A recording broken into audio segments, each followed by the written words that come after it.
Friends, स्वागत है आपका हमारे YouTube channel MP sky academy में। आज के इस वीडियो में हम भक्तिकाल को समझेंगे।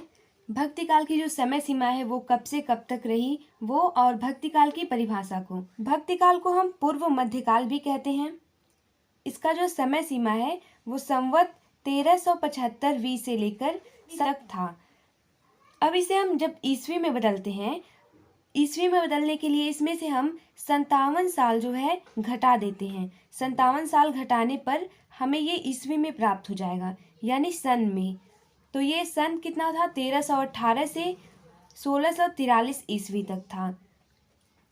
संवत को हम जब सन में बदलते हैं तो 57 साल घटा देते हैं, तो वो सन में बदल जाता है। अब हम थोड़े से जो फैक्ट है वो देख लेते हैं। हिंदी साहित्य के इतिहास का दूसरा कालखंड भक्तिकाल, यानी कि जो दूसरा कालखंड था हिंदी साहित्य के इतिहास का वो था भक्तिकाल। आचार्य रामचंद्र शुक्ल जी ने इसे पूर्व मध्यकाल कहा है। जो पूर्व मध्यकाल इसका दूसरा नाम कहा गया है वो आचार्य रामचंद्र शुक्ल जी ने कहा था। अब हम देखते हैं भक्ति किस धातु से बना है, यानी उसमें कौन सा प्रत्यय लगाया गया है। तो भक्ति भज धातु में कितने प्रत्यय लगाने से इस शब्द का निर्माण हुआ है। और भक्ति का अर्थ क्या होता है? भक्ति का अर्थ ही होता है सेवा करना। अब हम देखते हैं भक्तिकाल की परिभाषा क्या होती है। भक्तिकाल कहते किसे हैं? तो आदिकाल के समाप्त होते होते, यानी आदिकाल जब समाप्ति की ओर था तो देश में राजनीतिक और सामाजिक परिस्थितियां बदल गईं।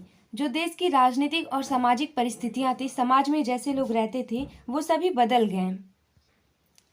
मुसलमानों का राज्य प्रतिष्ठित हो जाने पर परस्पर लड़ते रहने वाले छोटे छोटे राजा भी अब ना रहे।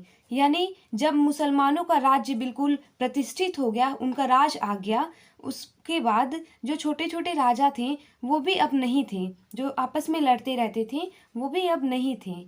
उस समय इसी परिवर्ती परिस्थिति में भक्ति भावना का उदय हुआ, और उस समय भक्ति की भावना का उदय हुआ, यानी सबके हृदय में अब भक्ति की भावना आई।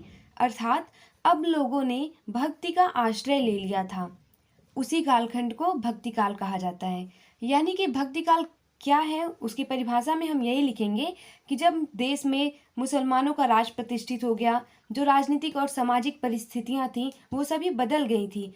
अब जब लोगों के पास और कोई आश्रय नहीं था तो उन्होंने भक्ति का आश्रय लिया। उसी कालखंड को भक्तिकाल कहा जाता है। अब हम थोड़ा सा और देख लेते हैं कि भक्ति का विभाजन, जैसे हम सभी चीजों को पढ़ने के लिए अपने अध्ययन की सुविधा की दृष्टि से उसे कई कालखंडों में विभाजित कर लेते हैं, वैसे ही इसमें भी हुआ है।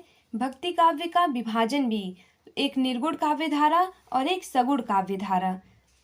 निर्गुण काव्य धारा भी दो धाराओं में विभाजित है, और सगुण काव्य धारा भी। अब इनके बारे में हम नेक्स्ट वीडियो में और भी विस्तार से पढ़ेंगे।